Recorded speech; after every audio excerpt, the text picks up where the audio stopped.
Llegamos ahora al capítulo 11. Y el primer versículo de este capítulo pertenece en realidad al anterior y que dice, «Sed imitadores de mí, así como yo de Cristo». Y eso es algo que muy pocos de nosotros nos arriesgamos a decir, ¿verdad? Yo no quisiera ponerme aquí a juzgarle a usted, pero es algo que no me arriesgo a decir personalmente. Yo quiero que usted sea un seguidor de Pablo, un seguidor del Señor Jesucristo. Pero no ponga usted sus ojos en mí, amigo oyente. Pero esa es una declaración tremenda. Y llegamos ahora a otra división. Y esta división está relacionada con la forma en que deben vestirse las mujeres.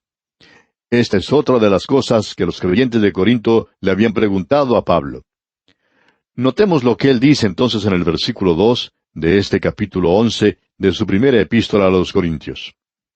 Os alabo, hermanos, porque en todo os acordáis de mí, y retenéis las instrucciones tal como os las entregué.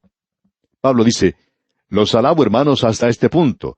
Los alabo porque se acuerdan de mí en todas estas cosas. Ellos recordaban a Pablo en sus oraciones y en sus ofrendas. Y ahora Pablo señala otro gran principio, y nos dice entonces, en el versículo 3, pero quiero que sepáis que Cristo es la cabeza de todo varón, y el varón es la cabeza de la mujer, y Dios la cabeza de Cristo. Sabemos que hay aquellos en el día de hoy que enfatizan la declaración del medio. El varón es la cabeza de la mujer. Pero cuando usted pone todas estas declaraciones juntas, no va a quedar con el mismo punto de vista que algunos tienen. Ahora Pablo señala este gran principio. Esta es la autoridad en beneficio del orden para eliminar la confusión.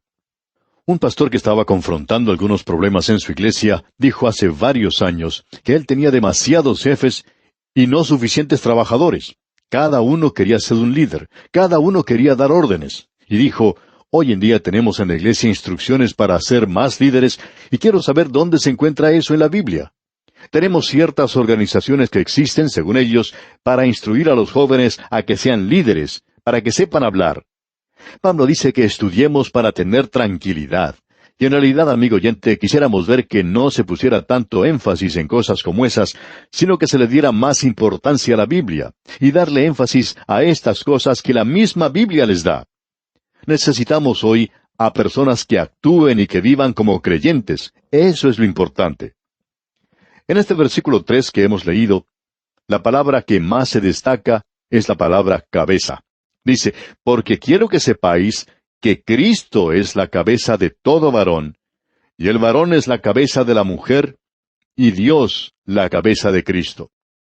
Bien, la cabeza es la que da las órdenes.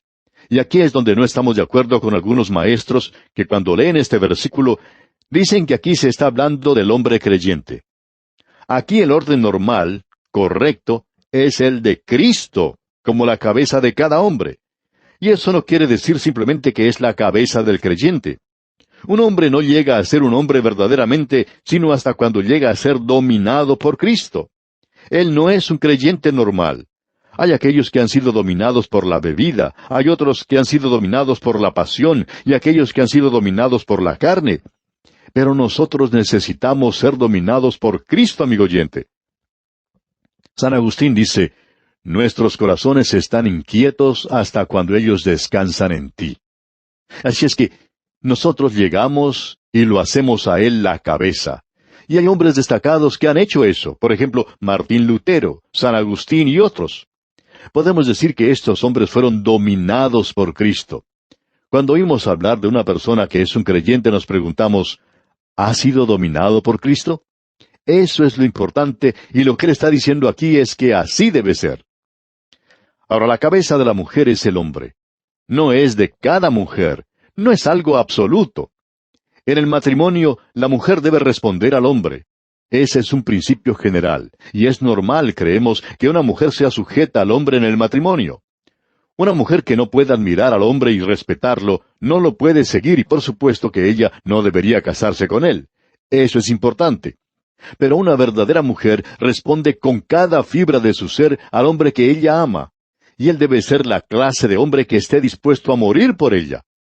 Allá en la carta a los Efesios capítulo 5 versículo 25 leemos, maridos, amad a vuestras mujeres, así como Cristo amó a la iglesia y se entregó a sí mismo por ella.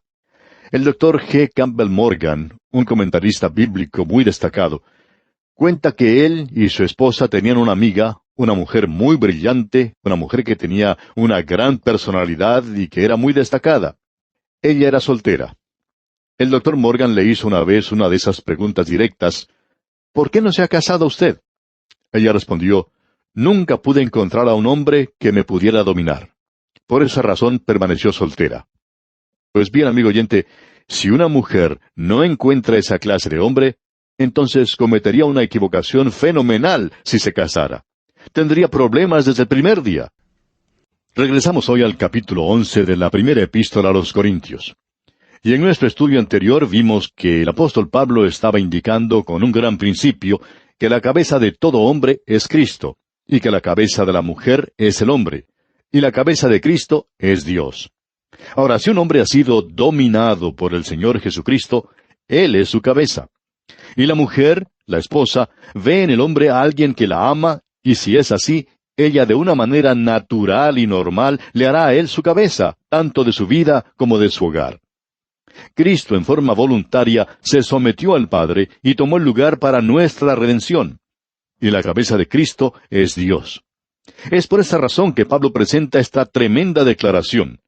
Ahora, en Corinto, la mujer estaba tomando una posición completamente diferente. Allí tenían ya el movimiento de liberación de la mujer hace muchísimos años. El único problema era que iba en dirección equivocada. Vemos pues que Pablo hace esta declaración y termina el versículo 3 de este capítulo 11 con una declaración tremenda que estábamos considerando al final de nuestro programa anterior, y dice: Dios, la cabeza de Cristo. Esto es tremendo. El Señor Jesucristo dijo: yo y el Padre uno somos. Pero también dijo: porque el Padre mayor es que yo. Aquí tenemos un gran misterio. En la obra de la redención, Él ocupó un lugar bajo voluntariamente. Se hizo menor que los ángeles. Él caminó por un camino bajo en este mundo. Y se nos dice que debemos dejar que haya en nosotros el mismo sentir que hubo también en Cristo Jesús. Y esta sección aquí tiene una aplicación especial, creemos nosotros, para Corinto. En la situación local suya podrá ser diferente. Su iglesia, su comunidad, podrían ser diferentes a lo que era Corinto. Pero en Corinto, esto era lo más importante de esos días. Y todavía creemos que aún es un gran principio en el día de hoy para nosotros. Ahora, en el versículo 4 dice el apóstol: todo varón que ora o profetiza con la cabeza cubierta, afrenta su cabeza. El rabino de ese día pensaba que el hombre debía cubrir su cabeza. Y Pablo dice que ellos no habían comprendido bien a Moisés, que habían errado lo que él había estado explicando. Porque en su segunda carta a los Corintios, capítulo 3, versículo 13, dice: y no como Moisés, que ponía un velo sobre su rostro, para que los hijos de Israel no fijaran la vista en el fin de aquello que había de ser abolido. Él se estaba refiriendo a la gloria que mostraba el rostro de Moisés y que estaba comenzando a desaparecer después de haber descendido de la montaña. Él cubrió su rostro para que ellos no lo descubrieran. Eso es lo que Pablo está diciendo en el día de hoy, que no debemos cubrir nuestra cabeza. El hombre fue creado a la imagen de Dios, quien es Cristo por redención, y que debe tener su cabeza descubierta como símbolo de dignidad y libertad. Ese es el pensamiento que se presenta aquí. Él debe orar y profetizar. Cuando ora, él está hablando por el hombre a Dios. Cuando profetiza, habla por Dios al hombre. Cuando se encuentra en cualquiera de estas dos posiciones sagradas, santas, él debe tener su cabeza descubierta. Continúa ahora el apóstol Pablo y dice en el versículo 5, pero toda mujer que ora o profetiza con la cabeza descubierta, afrenta su cabeza, porque lo mismo es que si se hubiese rapado. En este versículo Pablo nos presenta un gran principio. El hombre debe tener su cabeza descubierta, mientras que la mujer la tiene que tener cubierta. Luego él continúa diciendo en el versículo 6, porque si la mujer no se cubre, que se corte también el cabello. Y si le es vergonzoso a la mujer cortarse el cabello o raparse, que se cubra. Esto tiene una aplicación directa para Corinto, y hay probablemente dos cosas que debemos señalar aquí en esta instancia. Quizá alguien diga, bueno, usted no querrá decir que Dios está dando instrucciones aquí sobre cosas tan insignificantes como el vestido de la mujer. Ciertamente, Dios no se va a preocupar con lo que la mujer se ponga para vestir, o si el hombre se hace cortar, mutilar el cabello, o si tiene su cabeza descubierta.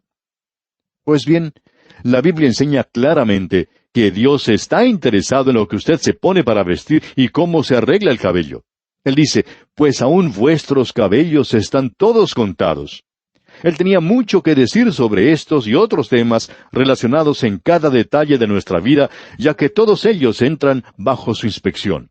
Usted no lo deja a él afuera cuando va a darse un baño.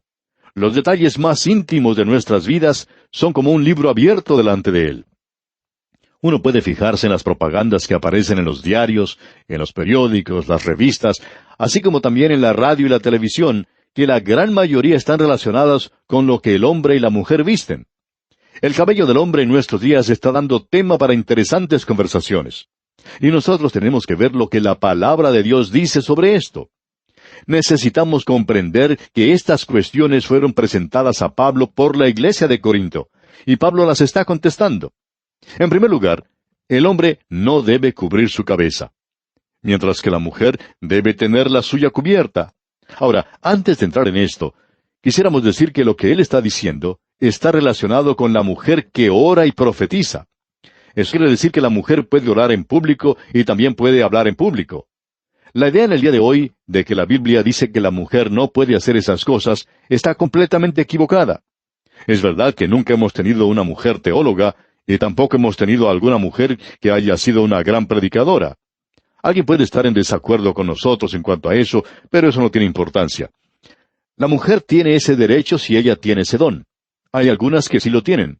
Y hay varias en la actualidad que son maestras de la Biblia destacadas. Ellas pueden enseñar mejor que cualquier hombre. Un predicador dijo en cierta ocasión que su esposa podía enseñar mejor que él los temas de la Biblia. Y un miembro de la congregación dijo que a él le gustaba escuchar más a la señora que al predicador mismo. Ella tenía el don de enseñar. No estamos seguros, pero tal vez él debió quedarse en la casa y lavar los platos, limpiar los pisos y dejar que su esposa saliera a predicar. Pero no queremos interferir para nada en esa familia. Ahora usted puede notar que Pablo dice que si ella tiene su cabeza descubierta, afrenta su cabeza. Debemos reconocer que aquí había algo que le daba a esto una aplicación local. Permítanos leer la primera parte del versículo 6, que dice, porque si la mujer no se cubre, que se corte también el cabello. ¿Por qué? Porque tenía una aplicación particular y muy peculiar a Corinto. La mujer descubierta en Corinto era una prostituta. Y había muchas de ellas que andaban con sus cabezas rapadas. En el templo de Afrodita, donde se encontraban esas 1000 vírgenes vestales, así llamadas, pero que en realidad eran prostitutas, sus cabezas habían sido rapadas. Y la mujer que se presentaba con la cabeza descubierta se le consideraba una prostituta. Y las mujeres en Corinto decían, todas las cosas nos son lícitas, por tanto, no necesitamos cubrir nuestras cabezas.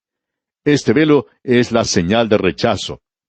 Cuando una mujer se pone un velo o un sombrero cuando va a la iglesia, es una marca de sujeción no hacia el hombre, sino hacia Dios. Creemos que esa era la aplicación para Corinto, repetimos. Después de todo, el tener un sombrero es algo que reanima la moral de la mujer. Una esposa le dijo a su marido, cada vez que me siento deprimida, voy y me compro un sombrero. A lo cual su marido responde, ya me estaba preguntando, ¿de dónde aparecían tantos sombreros? Uno puede decir que el sombrero reanima, vivifica la moral de la mujer, pero el vestido tiene que ver con el ministerio. Y si ella va a hacer algo en público, entonces debe tener su cabeza cubierta. Si no lo va a hacer, no hay nada malo que ella vaya descubierta. Hay algunos otros pasajes en la Biblia que mencionan este mismo tema, y creemos que es necesario considerarlos en este momento. Por ejemplo, allá en la primera carta del apóstol Pablo a Timoteo, capítulo 2, versículos 8 al 10, Pablo dice, quiero pues que los hombres oren en todo lugar, levantando manos santas sin ira ni contienda. Asimismo que las mujeres se atavíen de ropa decorosa, con pudor y modestia, no con peinado ostentoso, ni oro, ni perlas, ni vestidos costosos, sino con buenas obras, como corresponde a mujeres que profesan piedad. Ahora, lo que Pablo está diciendo aquí, amigo oyente, es simplemente que si ella va a elevar manos santas, guiando el servicio, entonces ella no debe vestirse de esa manera. ¿Por qué? Hablando honestamente, diremos que la mujer no debe usar sus atractivos físicos en el servicio de Dios.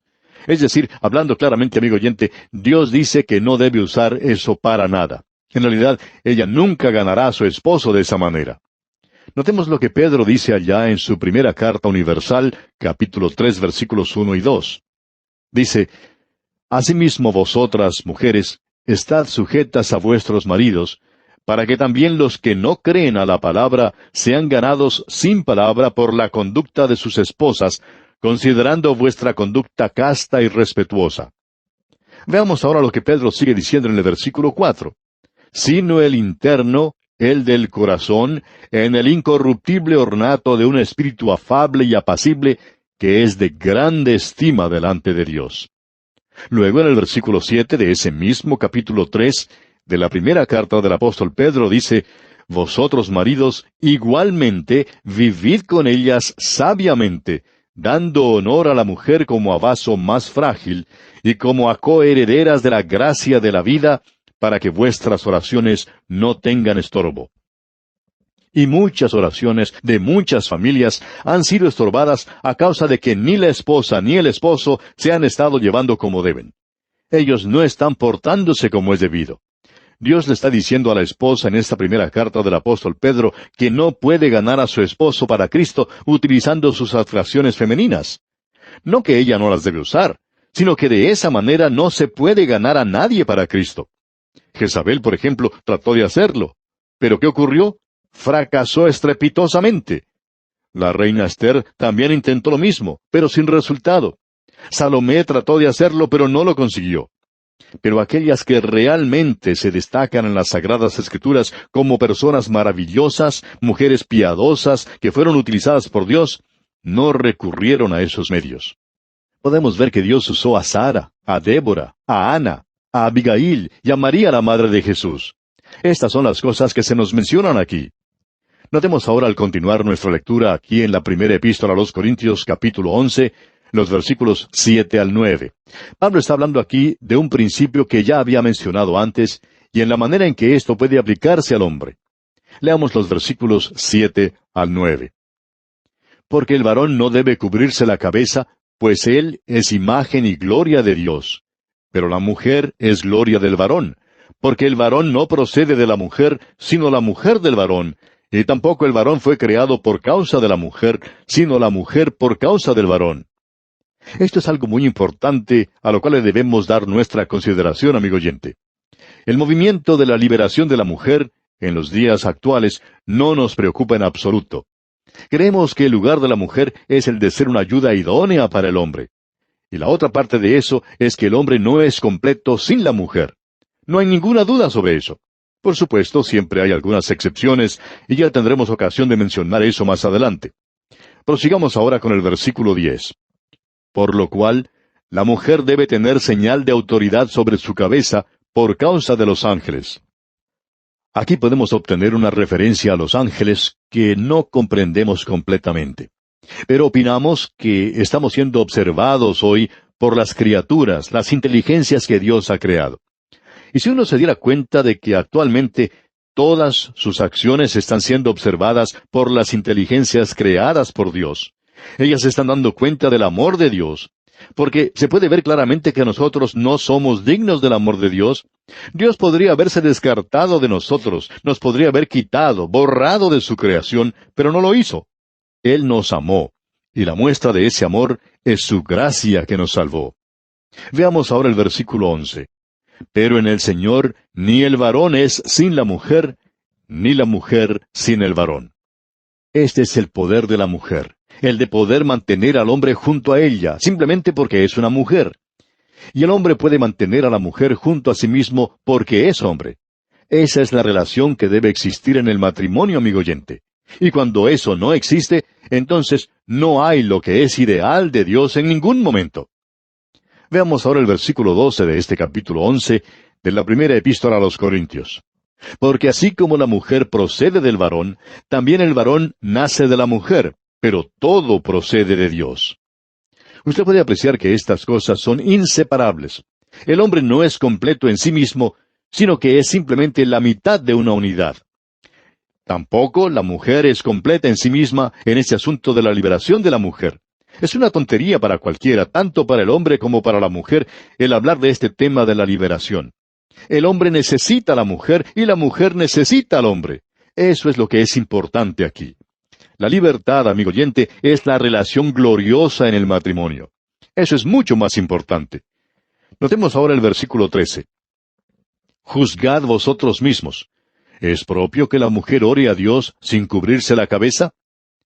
Personalmente pensamos que una mujer no debe llamar la atención a sí misma cuando está en público, es decir, cuando está hablando por el Señor o cuando está enseñando en una clase bíblica. No debe haber ninguna atracción sexual en esto, lo cual es tremendo. Su atracción es una cosa tremenda. Ella tiene el poder de elevar o hundir a un hombre. Y continuamos en el versículo 14 de este capítulo 11 de la primera epístola a los Corintios y leemos: La naturaleza misma ¿no os enseña que al varón le es deshonroso dejarse crecer el cabello?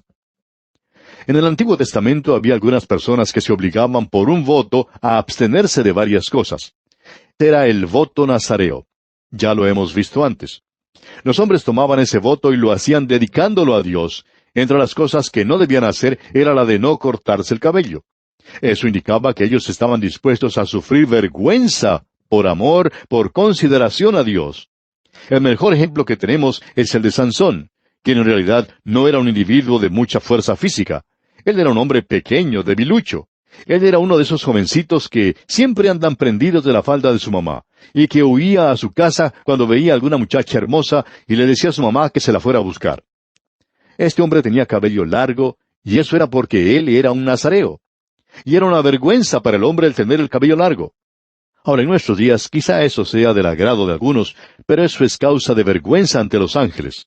Esta es una indicación de la decadencia de nuestra era.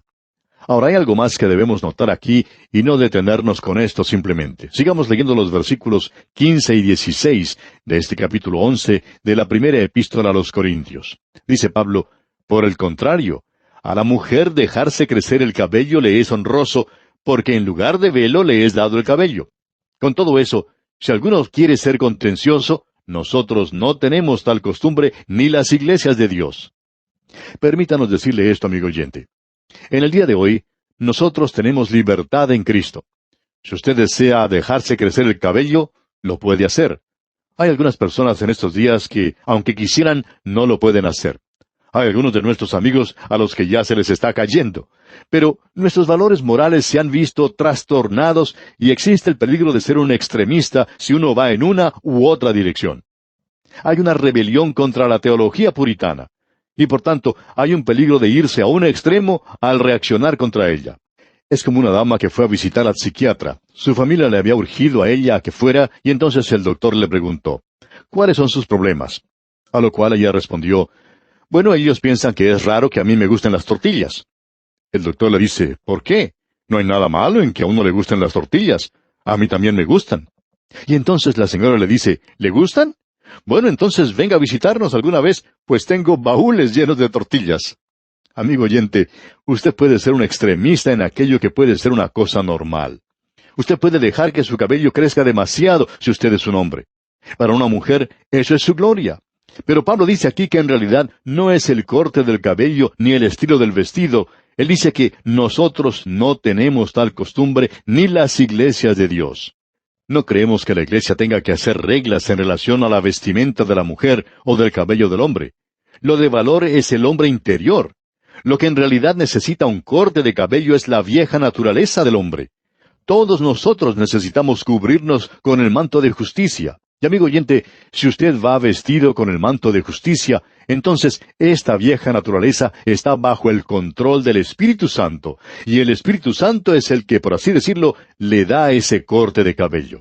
A esto podemos agregar que eso también va a controlar al hombre exterior y va a verse una gran diferencia en la forma de vestir. Pablo dice: en realidad nosotros no tenemos ninguna regla. Pablo está diciendo lo que él piensa y lo que sería mejor. Después de todo, en la libertad cristiana nosotros tenemos que pensar en los demás. Y ese es su testimonio ante los otros. Llegamos ahora a otra sección, y la vamos a dejar para nuestra próxima oportunidad a propósito porque vamos a ir de un extremo a otro. De la vestimenta de la mujer y el cabello del hombre, vamos a considerar en la próxima ocasión el tema de la cena del Señor. Y esto, amigo oyente, Es algo de suma importancia, y probablemente sea la parte más sagrada de nuestra relación con Dios en el día de hoy.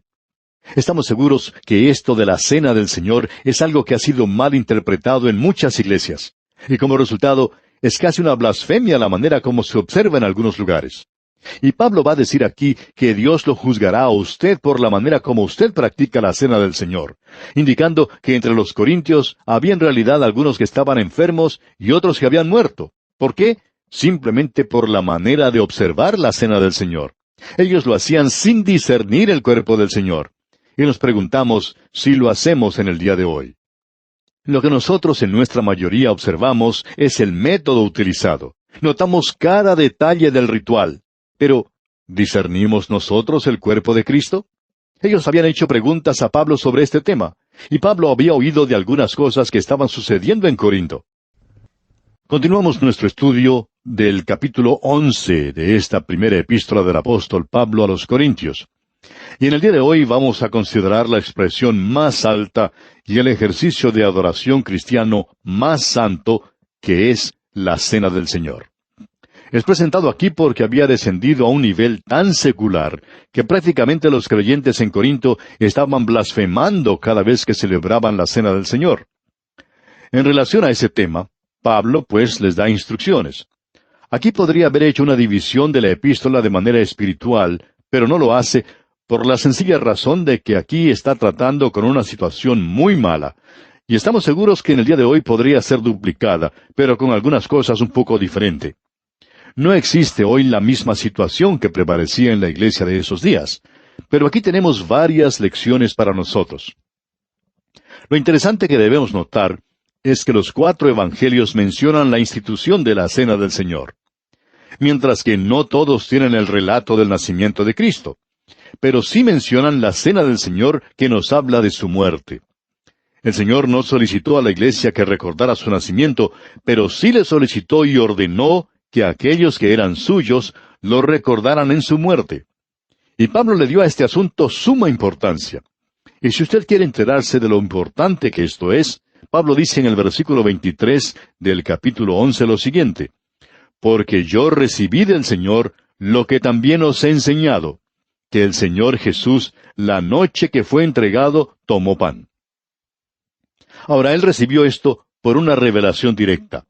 Pablo lo coloca en el mismo nivel que el Evangelio, porque en el capítulo 15 de esta primera carta a los Corintios, versículo 3 dice: «Porque primeramente os he enseñado lo que asimismo recibí, que Cristo murió por nuestros pecados conforme a las Escrituras». La revelación directa fue la del Evangelio, y también la Cena del Señor fue una revelación directa. Y el Señor le dio a él instrucciones especiales en cuanto a la Cena del Señor. Esto quiere decir que él recibió el Evangelio por revelación y que también recibió las instrucciones para la Cena del Señor por revelación. Usted sabe que Pablo no estuvo presente en esa celebración primera de la Cena del Señor en el aposento alto. Y ahora él puede decir: «Os he enseñado aquello que he recibido del Señor y que ahora les puedo presentar». Es un poco difícil ver la conexión de lo que Pablo está diciendo a la iglesia de Corinto con la forma como nosotros celebramos en la actualidad la Cena del Señor. Como ya hemos dicho, no existe un paralelo exacto, pero sí puede haber una situación similar.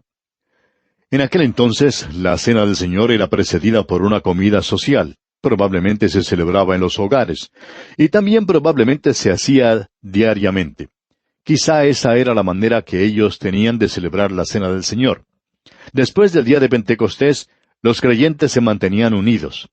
Se nos dice allá en el libro de los Hechos de los Apóstoles, capítulo 2, versículos 46 y 47, lo siguiente: «Y perseverando unánimes cada día en el templo, y partiendo el pan en las casas, comían juntos con alegría y sencillez de corazón, alabando a Dios y teniendo favor con todo el pueblo.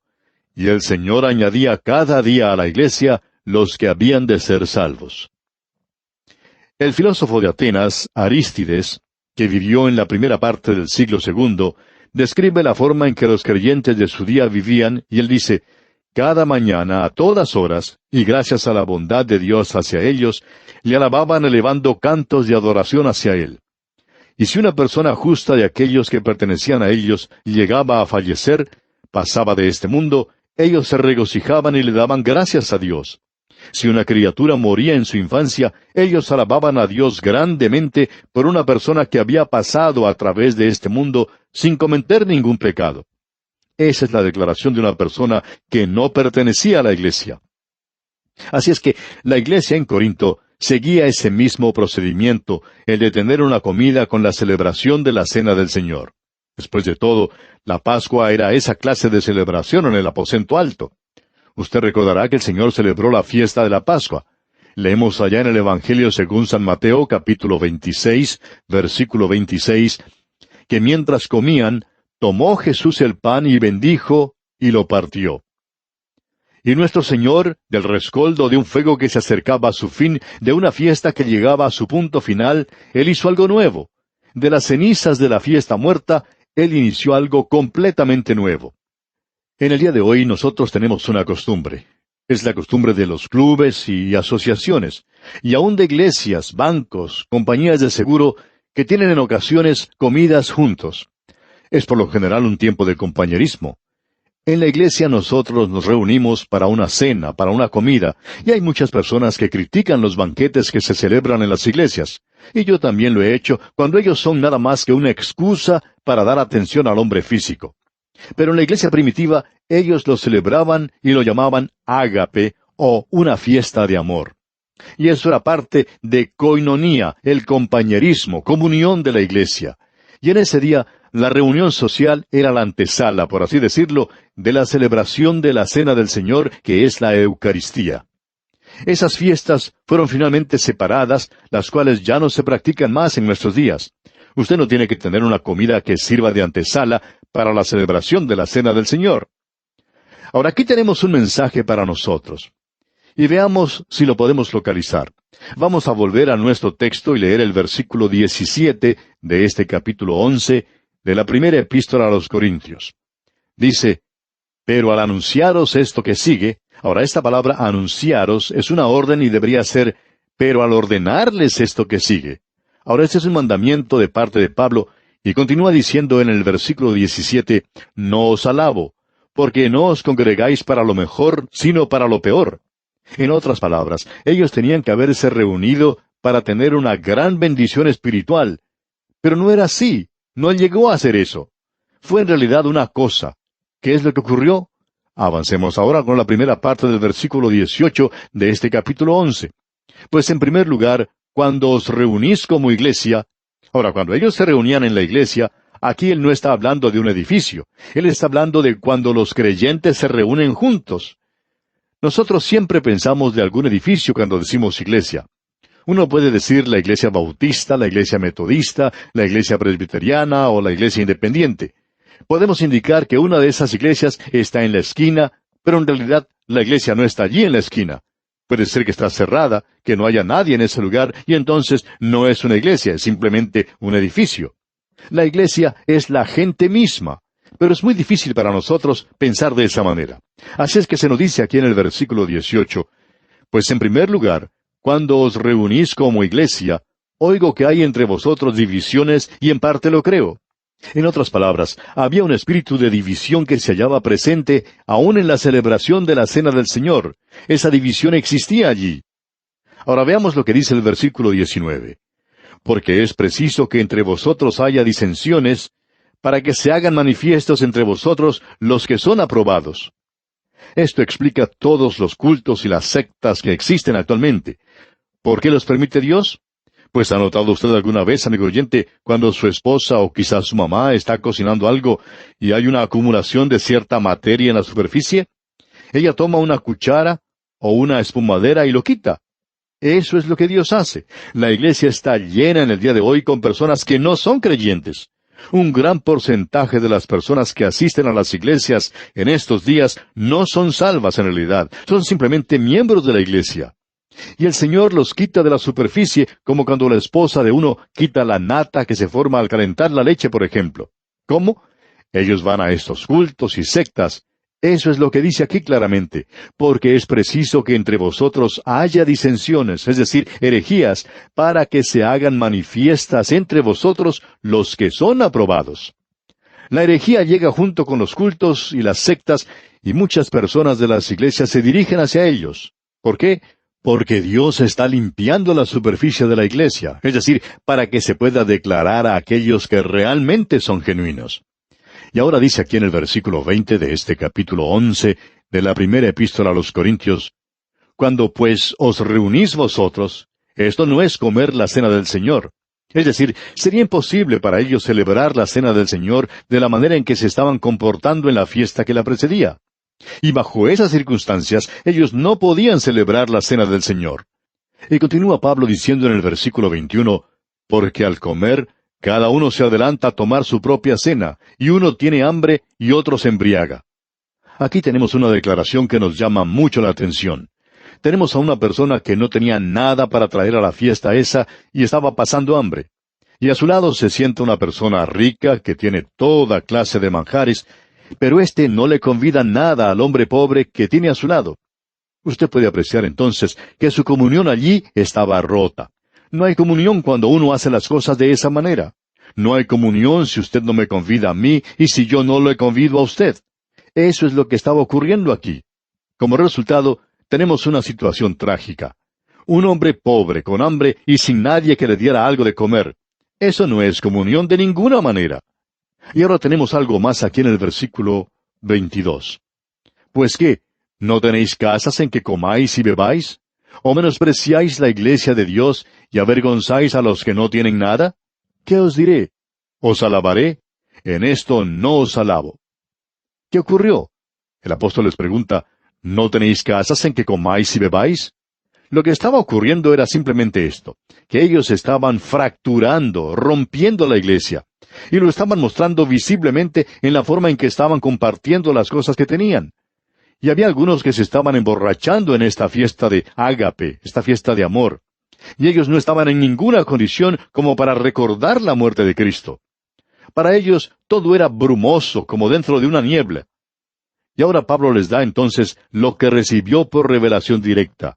Y él vuelve a decir, os alabaré, en esto no os alabo.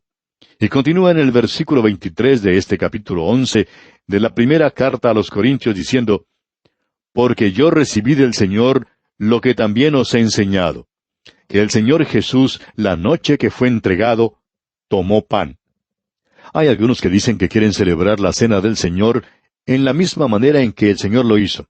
Ahora esta gente tiene su reunión a las 11 de la mañana. Pues si uno lo quisiera tener a la hora correcta, entonces lo debería tener de noche. Ellos fueron de noche y comieron la cena de la Pascua.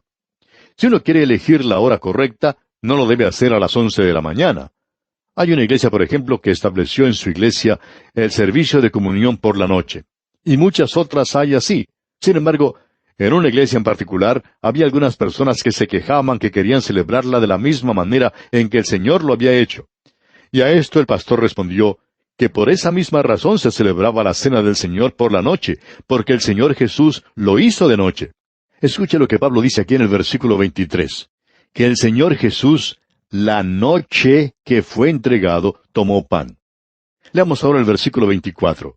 Y habiendo dado gracias, lo partió y dijo, tomad, comed. Esto es mi cuerpo que por vosotros es partido. Haced esto en memoria de mí. Pablo recibió esto como una revelación directa del Señor. Pablo no había estado presente en el aposento alto. Y esa fue la noche cuando las fuerzas del infierno se reunieron para destruir a nuestro Salvador. Y creemos que la simplicidad y la sublimidad de esta cena es algo realmente tremendo. Notemos lo que el Señor hizo cuando hubo dado gracias. Ahora Él dio gracias esa noche cuando la sombra de la cruz se cernía sobre Él en el aposento alto. El pecado estaba golpeando a la puerta del aposento alto. Y Él dio gracias. Él dio gracias a Dios. Luego Él partió el pan. Y sobre esto siempre ha habido una diferencia de opinión entre los creyentes. ¿Debe uno partir el pan o servirlo como está?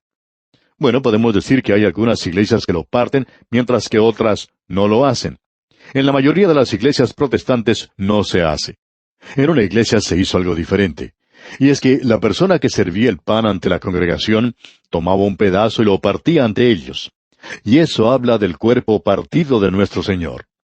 El comentarista Bengal dijo lo siguiente, La misma mención de romper indica distribución y rechaza el plan que tenían los de Corinto, donde cada uno hacía las cosas por su cuenta. Ellos debían compartir esto. Ahora, esto era algo que ellos debían distribuir entre todos.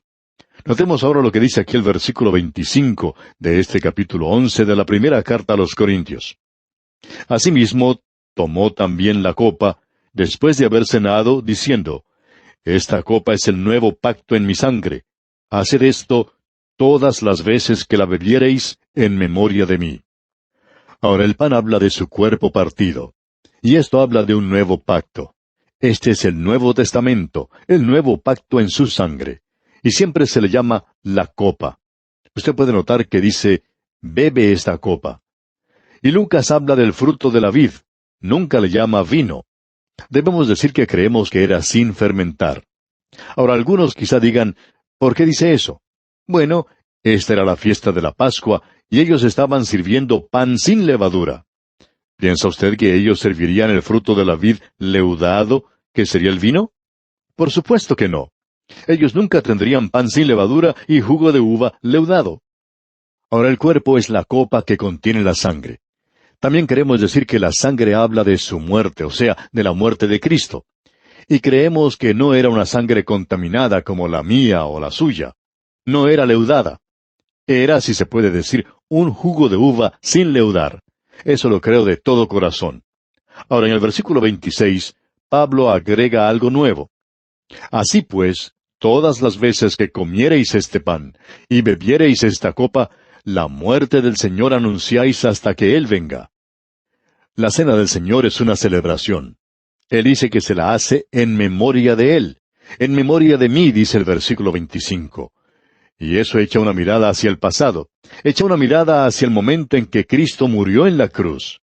La cena del Señor es una celebración en memoria de Él, pero también es una comunión.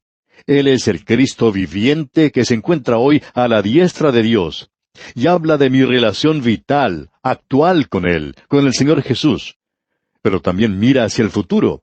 Es un compromiso, pues dice, haced esto, y cada vez que lo hiciereis, la muerte del Señor anunciáis hasta que Él venga. Y esto mira hacia adelante, a través de la historia, hacia el futuro. Ese día está en el futuro, y es el día cuando Cristo vendrá por su iglesia. Y es un compromiso de parte de aquellos que le pertenecen. Ahora, amigo oyente, nos preguntamos, ¿por qué Él tomó elementos tan frágiles y débiles que se echan a perder antes de que pase una semana? Y de ello hizo un monumento. No lo hizo de mármol o bronce o de plata u oro, sino de los elementos más sencillos del mundo y de los más familiares como son el pan y la bebida. ¿Qué quiere decir esto de discernir el cuerpo del Señor? Bueno, sigamos leyendo los versículos 27 al 29. De manera que cualquiera que comiere este pan, o bebiere esta copa del Señor indignamente, será culpado del cuerpo y de la sangre del Señor. Por tanto, pruébese cada uno a sí mismo, y coma así del pan, y beba de la copa, porque el que come y bebe indignamente, sin discernir el cuerpo del Señor, juicio come y bebe para sí. Siempre ha habido tres interpretaciones en cuanto a esto. Algunos dicen que estos elementos son en realidad la sangre y el cuerpo de Cristo, lo que llaman la transubstanciación. Lo único que deseamos decir sobre esto es que si esto fuera así, eso lo calificaría a usted como un antropófago si está en realidad comiendo el cuerpo. Lutero no estuvo muy lejos de eso. Su enseñanza no era transubstanciación, sino la consubstanciación. Él dijo que usted tiene la presencia de Cristo en la Eucaristía, coexistiendo la substancia divina con las del pan y de la copa. Y luego existen quienes dicen que este es un símbolo, y ese ha sido un punto de vista protestante. Zwingli, por ejemplo, enseñó que esto era simplemente un símbolo. Pues bien, es mucho más que eso, amigo oyente. Tiene más significado, tiene algo para nosotros y quiere decir que uno tiene que discernir el cuerpo de Cristo. Y esto quiere decir que usted tiene el pan en su boca, pero tiene a Cristo en su corazón. Y amigo oyente, eso es lo que tiene importancia. Usted recordará que cuando el Señor fue en ese camino a Emaús, Él tuvo una comida con los discípulos. Y luego, ¿qué fue lo que hizo? Se reveló a sí mismo. Y eso era la cena del Señor. Amigo oyente, que el Señor se pueda revelar a sí mismo, a usted y a mí, en esta cena que tenemos juntos. Continuemos leyendo ahora. El versículo 30 dice, por lo cual hay muchos enfermos y debilitados entre vosotros, y muchos duermen. Ellos lo habían hecho indignamente. Por eso esto había acontecido a ellos. Y proseguimos con los versículos 31 y 32 de este capítulo 11 de la primera epístola a los Corintios. Y dice, si pues nos examinásemos a nosotros mismos, no seríamos juzgados. Mas siendo juzgados, somos castigados por el Señor, para que no seamos condenados con el mundo. Cuando somos juzgados, somos castigados por el Señor para no ser condenados junto con el mundo.